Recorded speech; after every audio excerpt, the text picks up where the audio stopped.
सहनावतु सहनो भुनक्तु सह वीर्यं करवावहै तेजस्विनावधीतमस्तु मा विद्विषावहै। ओम शांति शांति शांति।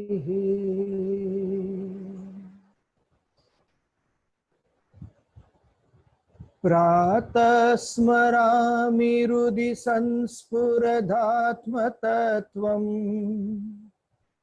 सच्चित् सुखं परमहं सगतिं तुरीयम्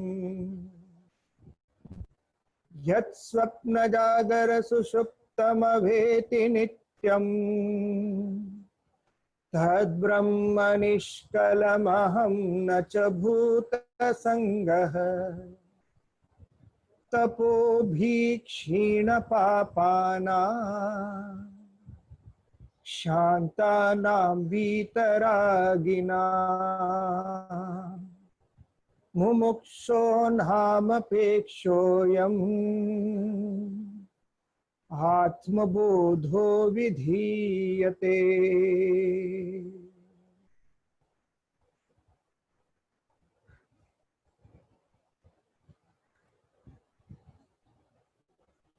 So today's topic is intellect, nature's prime gift.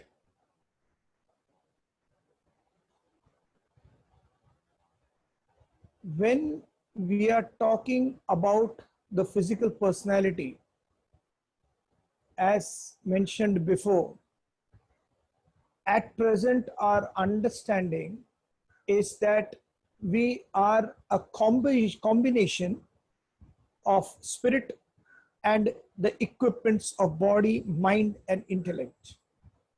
Body was defined in the previous classes, so was the mind.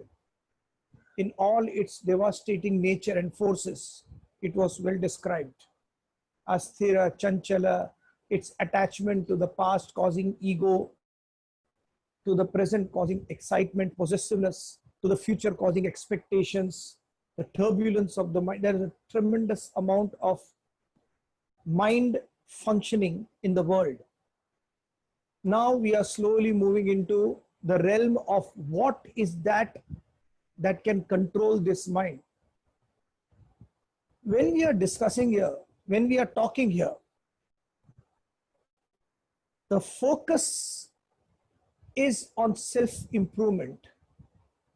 So the first condition of this class, or spiritual classes, any class for that matter, is how can you improve by learning these concepts yourself. So my advice to everyone who's studying or who's getting into the scriptures is don't treat it as a subject.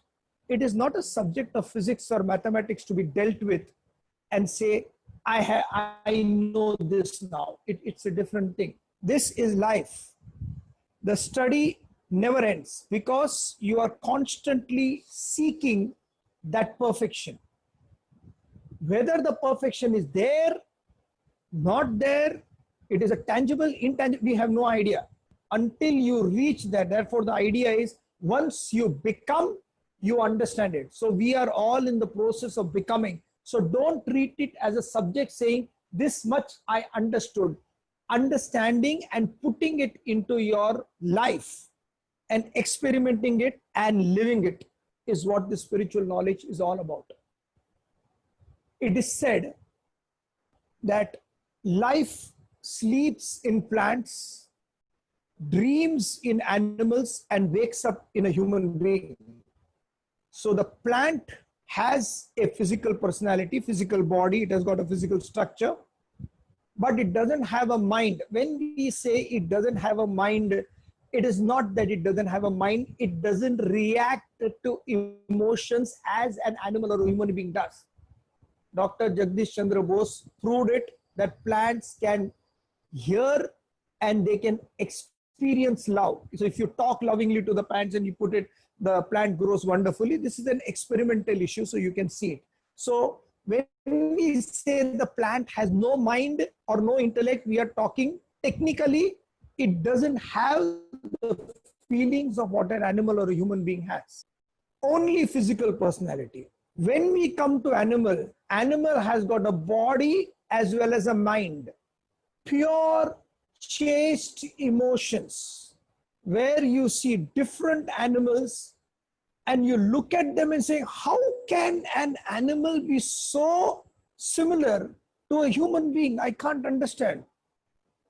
Jane Goodall, the person who actually experienced a lot of life with the gorillas, she gives this beautiful example in one of the documentaries it had come, where this mother gorilla was carrying the baby gorilla, and the baby gorilla grew up, but it would not leave the mother. It's a true story. So the mother had to fend or feed the baby gorilla, which was quite grown, but constantly hanging to the mother gorilla. It happened that the mother could not carry the baby's weight, and then by a side of a stream, it died. And the story is the baby gorilla is by the side of this mother and continuously is trying to wake her up. She spent 3 days without eating or drinking anything. The water was flowing by the side. She didn't have the heart to drink. She was just trying to wake up the mother gorilla. And after 3 days, the baby also died. So when you look at this kind of an emotion, say, my God, how is this different from what we are experiencing with my father, my mother, my brother, my sister, husband, my children? It's the same kind of an expression.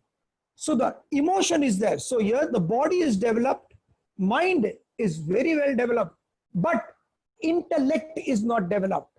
So in an animals, when we say intellect is not developed, they function more through instinct and heredity rather than reasoning at that particular moment. So a lion or an elephant is standing in the jungle or in the desert and suddenly there is a rain. They will not have an idea of creating something which can help them not to get wet. They would have to have entered a cave or something to spare themselves. So this is no intellect. When we come to human beings, human being has a body, physical body. He or she has a mind which is full of great emotions. It can be chaste, it can be pathetic, but great emotions. It can be gone either way.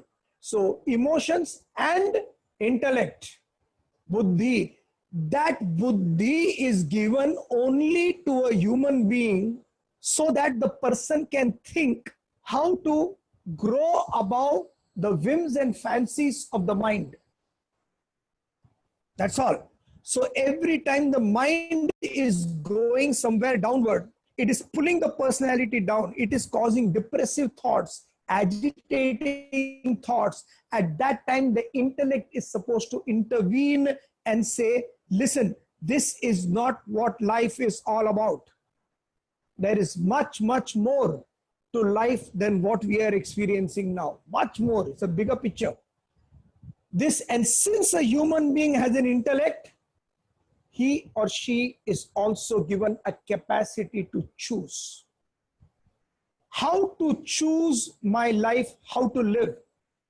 So an intelligent person functions and focuses more on the growth of this inspector of an intellect, which is supposed to guide the mind. Now the problem is right from the childhood, everybody has been catering to our mind's likes and dislikes, and the mind has grown quite powerful. And the intellect has started thinking and questioning only after a certain age, maybe 11, 12, 13. From there onwards, children start asking questions. Now the double fault what we do is, we allow the mind to cater to all the likes and dislikes and function in the world and indiscriminately indulge in whatever it likes. And subsequently, We have told the children and everybody around not to ask any questions. So you can't ask questions to anybody, because if you ask questions, you are in trouble, including a spiritual class. Even if a spiritual class you are asking question, it's considered to be blasphemous. How can you question God? How can you question these great stories of Rama and Krishna and Jesus and Allah? It's impossible, blasphemous. So nobody is questioning. Intellect is not growing at all, and the mind is moving at a breakneck speed. This is the problem. So now what we are planning to do is remove all the shore sharaba from outside. Stop listening and reading too many books to make one intelligent. Focus on the job in hand. How do you develop your intellect? The focus has to be there. Developing an intellect takes time. It is a fine art. If I play a flute, I will blow air from here and only empty air will come from there. But if Pannalal Ghosh or Hari Prasad Chaurasia plays and puts air from here, divine music comes from there. It takes practice. Everything takes practice. Similarly, developing this thinking into an art, a proper technique of how to live life, it takes practice. So we have to start from the basis of what is an intellect. Intellect is that which reasons, which judges, which discriminates between a pair of opposites, demarcates. I don't want to do this, I want to do this. This is the intellect. The more you listen to the intellect, the more it guides the mind, the more the intellect and the mind coalesce, come together, the body is set in motion towards a higher purpose in life. It's as simple as this. So all we have to do is start thinking based on the right and higher values of life.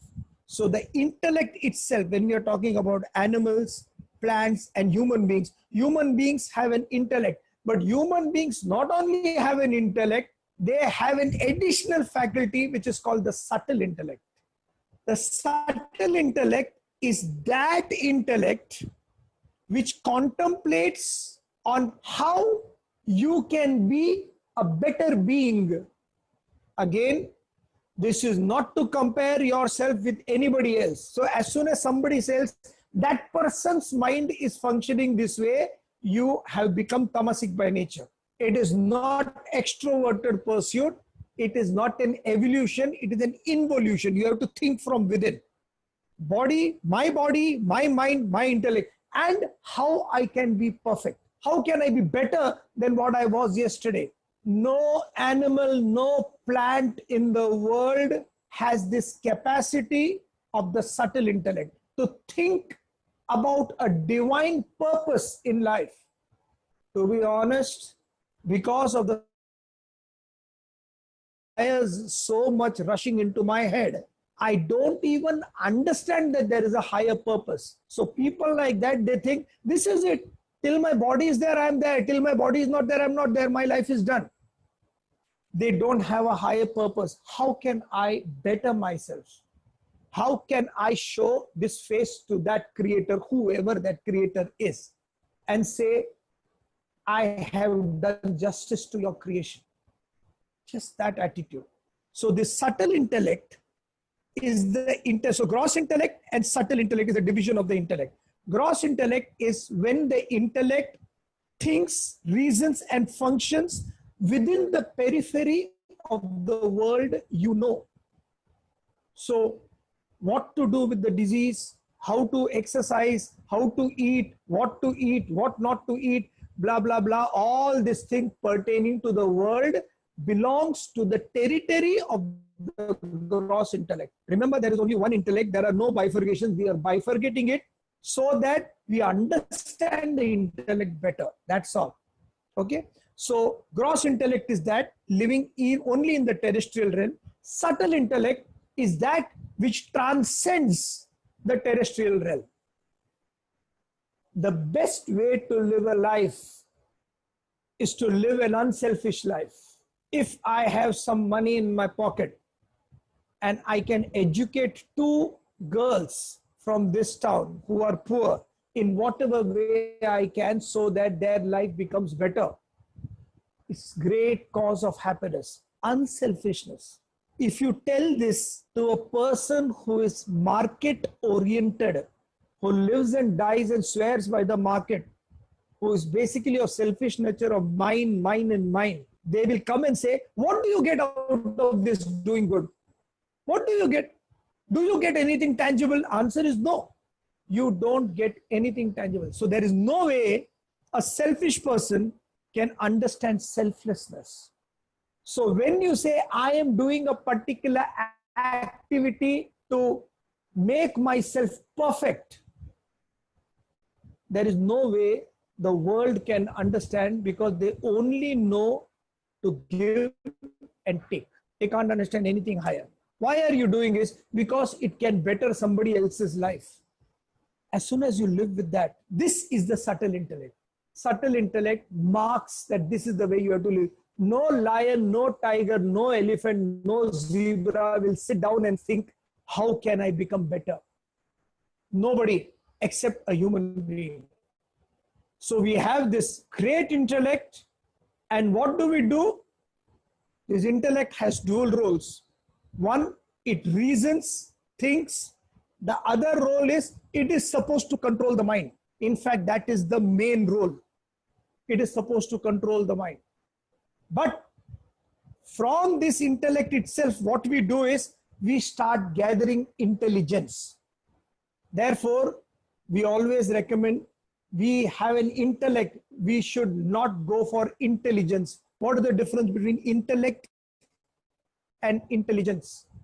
Intelligence is information gathered from external sources, textbooks, lectures like this, speeches, quotations. So you're reading all the books, listening to all.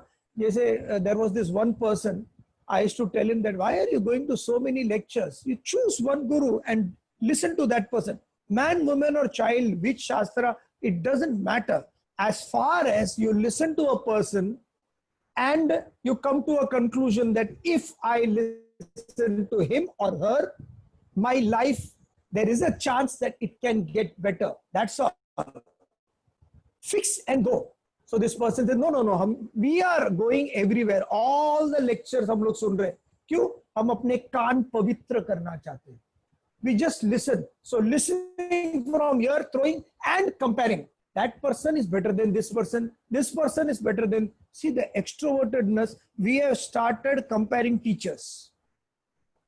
That person is better. This person is better. That person speaks better. This person has humor. That person has no humor. This person is. We can't focus on our introverted studies. Is it possible just for 2 days not to focus on any external news, any comparisons of any kind, and just focus on your growth? How can I be better next week, this day, this Thursday, next week? How can I become better? Can I be physically fitter? Can my mentality, can my mind be more agile? Can my intellect be more rational in approach? Just that thought is enough. So information is, this is called intelligence. Information hunters are there. So what they do, they come, they listen to different satsangs, they learn from there, and then they talk somewhere where they want to talk.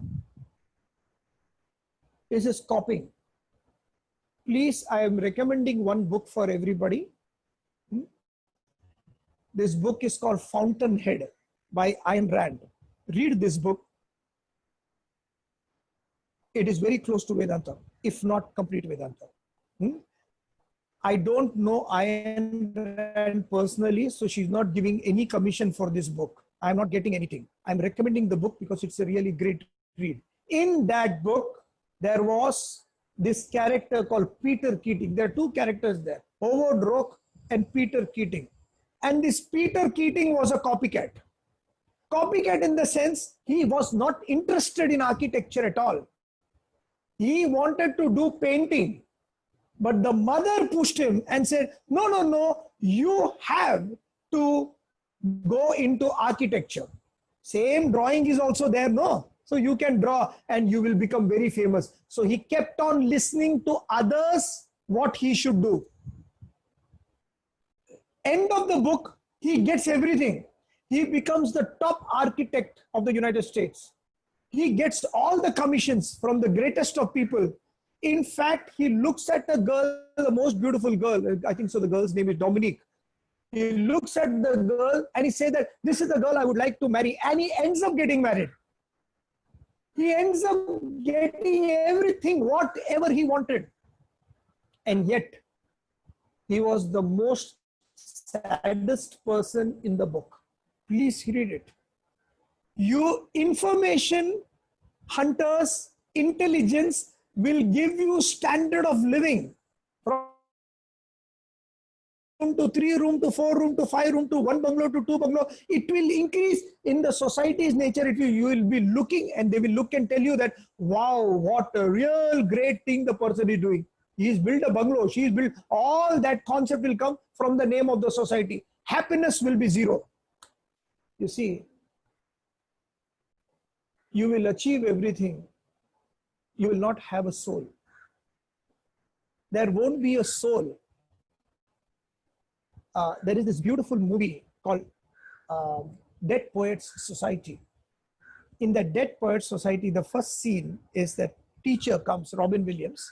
He comes and he was supposed to teach the poetry. So he calls all the children and say, all the other subjects, he teaches you how to earn a living. This subject, or for that matter, this subject, Vedanta, this subject is like poetry. It is music to the soul. Whatever you do externally, until the soul is happy, the consciousness within is happy, none of the achievements will come to fore. It will come to naught actually. This is intelligence. I am gathering so that I can earn money from it. That's all. So I have studied something, I am communicating, I get the money. The focus will only be, this is what I want, this is what I want. This is servile education. I'll explain to you what it is. Vis-a-vis, if I am absorbing, listening to the information, and after listening to the information, I focus on the content and try to gain in the transformation within me. It is called an intellect. The intellect is supposed to guide the mind. Once you focus on the intellect, now those studies can't be measured. You can't say that I have studied for 6 months, sir, and my intellect is not developing. It is not measurable, because measured to what? What is the reference? In spirituality, in growth, there is only one aspect. You are comparing only to one person, your own past. You are not comparing to anybody. That's why this subject is the most beautiful subject on earth. Because when you look around, it's like running a marathon. I keep on saying, there is nobody. They're all running in their own races. They're all in their own groups. Similarly, this spiritual evolution, it's only yours. How my intellect at every given situation is trying to channelize and control my mind. So on one aspect, there are people doing actions. They do the action. They get the result, which is mostly wrong, repercussions, agitation. And even after agitation and the problems which comes from it, they don't analyze that that action was the cause of the whole thing. Zero intellect. Second step is where a person does the action, he or she gets the result, and after the result, they come to understand, I should not have done this. This many people go through. I should not. This is the second. Little bit of intellect is available in the person. The third and the better stage of intellectual development is where the person is acting and he or she knows why are they acting. And they also know what kind of a result it will come. Fourth, and the best intellect, they know what needs to be done and they do it irrespective of the result. So when the result comes, the result becomes only a quality check. This result is not expecting as an expected thing about what my cause is. It didn't come complementary to my cause. It should be equal. It did not come. It came lesser. So maybe I'll change my approach. So an intelligent person keeps on changing the approach to get the result. But whatever result is there, there is no agitation of the result at all. This attitude of studying for the sake of studying, doing something for the sake of doing it, not for any extraneous reasons, is called liberal education. So long time back, I think so in 1857, Cardinal Newman, a guy, he coined these words, liberal and servile. Servile is where anything I do, I have a utility tag. What will I get? What will I get? If I study commerce, what will I get? So every time the focus is, if I do this, will I get this? If I do this, will I get this? It's like small children asking. Then we become monkeys and dolphins, you know. If you go to Thailand, there is this chimpanzee, which they have a boxing ring and 2 chimpanzees are inside. Orangutans actually. Orangutans are inside. And there is a trainer there and he causes the fight. So one orangutan takes a boxing glove and pataki hits the trainer and the trainer falls out. Everybody laughs. Ha ha ha ha. And the trainer slowly takes something from his pocket and gives it to the chimpanzee. And the chimpanzee eats it. Then again there is the boxing. And then when the boxing comes, both the chimpanzees come angrily to each other. The trainer says fight and both hug each other and then they sit there. Again the audience laughs and the man does this, removes from the pocket and gives something to the chimpanzee. A dolphin jumps high, it goes back to the trainer, wags its tail, the trainer gives a fish. We have become like animals. Until you are given something, you don't perform. Exactly like animals. This is servile education. Maneshu malche, what will I get? Merko kya milega? Bas. That's the thought. It's become a business. It's sad, but it's become a business.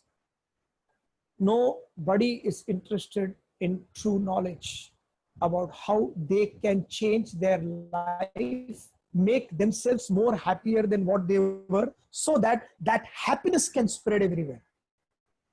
Everybody's bothered about what do I get out of it. We have become like that. This is called servile. Opposite to that, liberal. Study because it is to be done.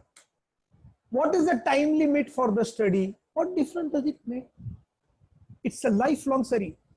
Whole life, right from childhood, from the age of 2 to now, age of 70, 40, 50, 60, whatever it is, till now we have just indulged the mind. 40 years, 50 years, 60 years, we have indulged the mind and catered to all its likes and dislikes, reacting to the world, situations, comparing oneself with each other and crying and living an agitated life.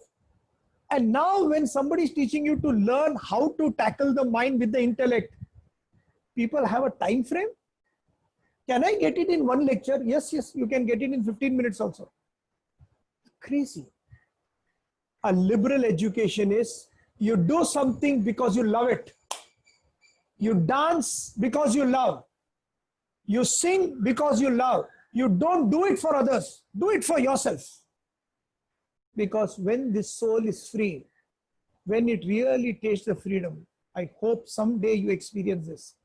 When you really taste this freedom of the soul, where it is joyful, it is expressing its joy from all its facets, life would change for you.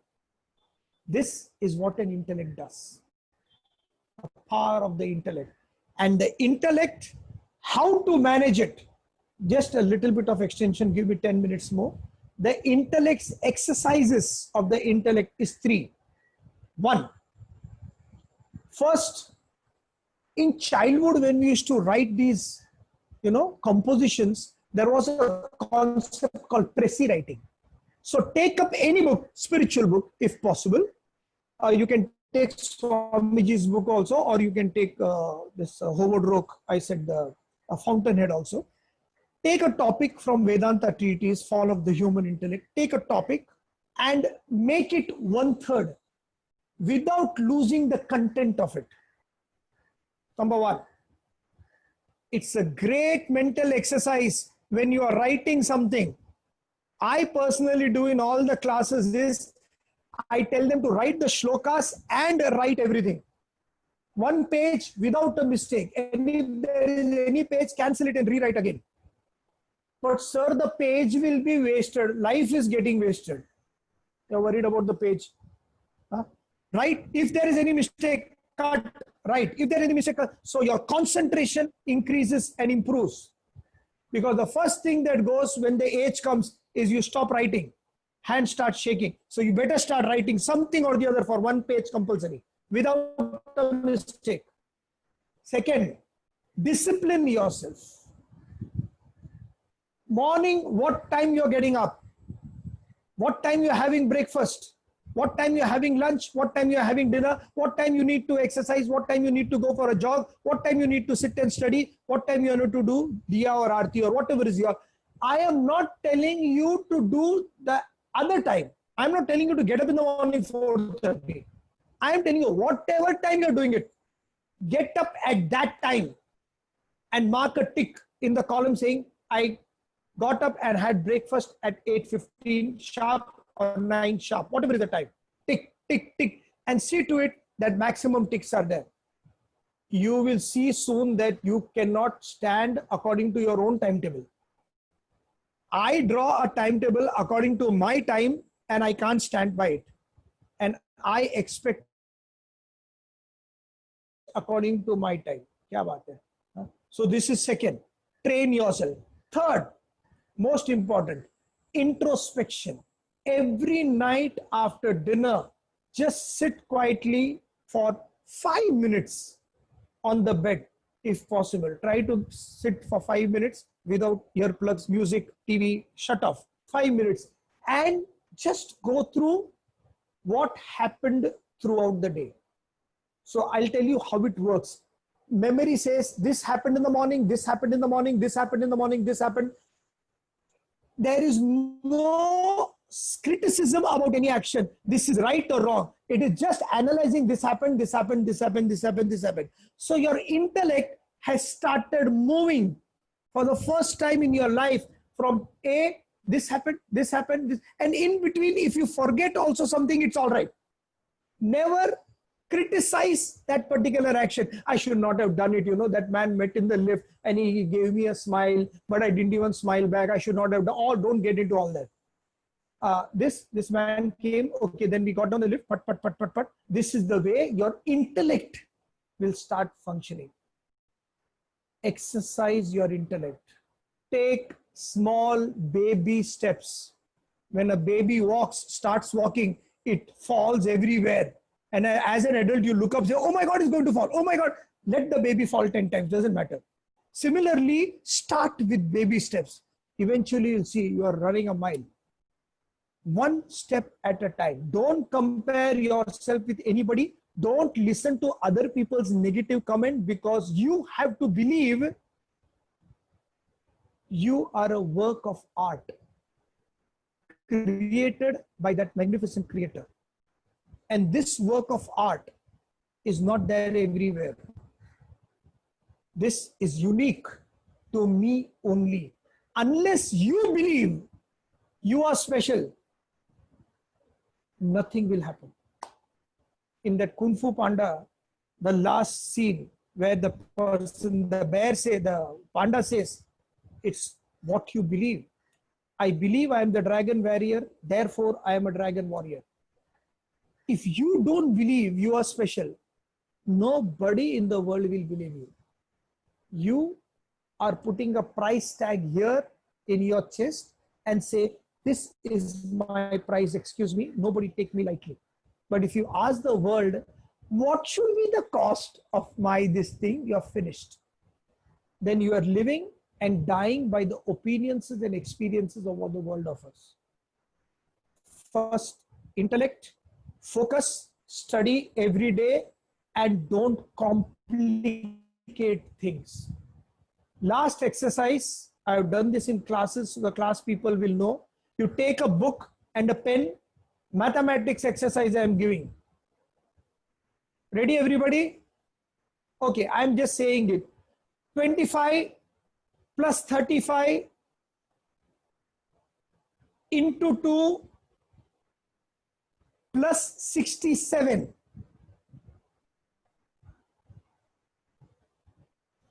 Right. Next, 68 plus 25 plus 36 into 5 divided by 3.72. Now, in the first case, you would have given me the answer, sir, this is the answer. I didn't ask for the answer. I just gave the problem. In the second case, you would have put your hand on the shoulder or the head and say that, my God, this problem is very difficult. Now what do I do? Don't sit and cry. This is what we do. When problems come, we sit and cry. Problem is given so that you solve. So start solving problems. In Japan, nobody gets old, and whoever gets old, they exercise what they do is they do Sudoku, some puzzle to keep their mind running. TV serials, nothing which degrades the mind, constantly evolution. This is the development of the intellect. It will take time, mind will overshadow it. All this is a part of a tug of war game between the mind and the intellect. Doesn't matter, play it like a sport. Ultimately, happily, the intellect will win and you will get life's purpose of what it demands from you. Oh.